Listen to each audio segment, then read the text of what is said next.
A lot of you are too reliant. You're too reliant on your job, you're too reliant on your company, you're too reliant on your industry. I hear people say, well, AI is never going to take my job.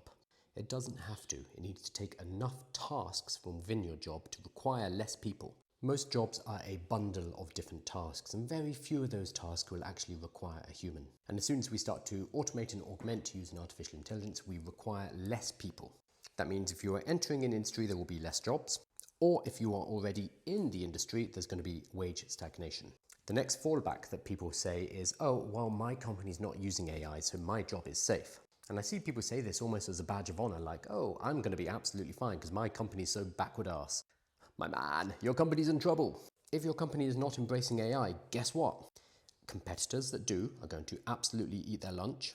Or new companies who are built from the ground up using artificial intelligence and maybe 1 or 2 employees are going to enter your industry and absolutely demolish the incumbents, including your company. So this is not the flex you might think it is. So then people fall back and they say, well, no one in my industry uses AI. And some industries are incredibly anti-AI, and they will fight tooth and nail to keep AI out of the industry. But let's step forward and think about how those industries are going to be in the next couple of years. Some of those industries will cease to exist entirely, being supplanted by other processes that use AI, circumventing and disintermediating entirely. We've seen this happen before with things like travel agents when the internet arrived. Used to be a staple of every high street until they were decimated by online and direct booking with the airlines. So you have to ask yourself a series of questions here. It's not, will AI take my job? That's a dumb, naive question.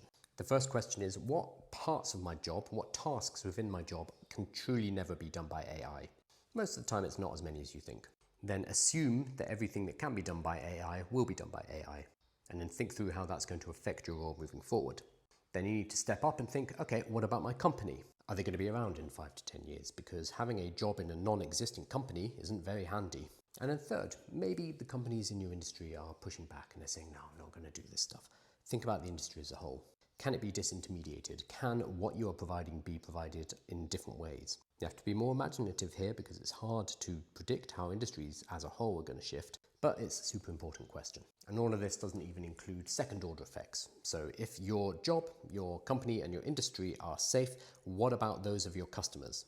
The people that your company and your industry sell to, are they going to be fine? Because if they don't have money, then they can't pay your company and industry, which means you don't have a job. It's great being a massage therapist or physical therapist because those are relatively immune to AI directly. But if your client base have lost their jobs, then they don't have income and therefore don't have money to pay you for your services. I mean, this is all very surface level, this discussion, but you can see how the more you think this through, the less safe we all are. So tell me in the comments, are you safe?